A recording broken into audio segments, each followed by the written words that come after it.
ગુજરાતવાસીઓ ભારે વરસાદ માટે પણ થઈ જજો તૈયાર। હવામાન નિષ્ણાત અંબાલાલ પટેલે કડાકા ભડાકાવાળી આગાહી કરી છે। બંગાળના ઉપસાગરમાં તોફાન સર્જાવાની શક્યતા વ્યક્ત કરાઈ છે।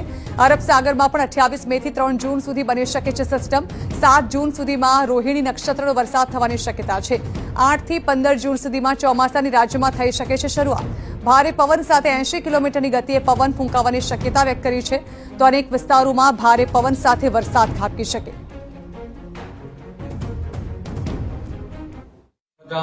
અલ નીનોની અસરના કારણે અણધારા ફેરફારો ભારતના ચોમાસા ઉપર પણ થઈ શકે। ઘણી વખત આગાહીઓમાં સત્યતા ન પણ આવી શકે, એટલે એ અલ નીનોની અસર હવે ભારતમાં થવાની શક્યતા રહેશે। છતાં ચોમાસું એકંદરે ખંડવૃષ્ટિ વચ્ચે ચોમાસાનો બ્રેક લાંબો આવવા છતાં સિંચાઈની વ્યવસ્થા હોય તો ચોમાસું સારું પણ રહી શકે।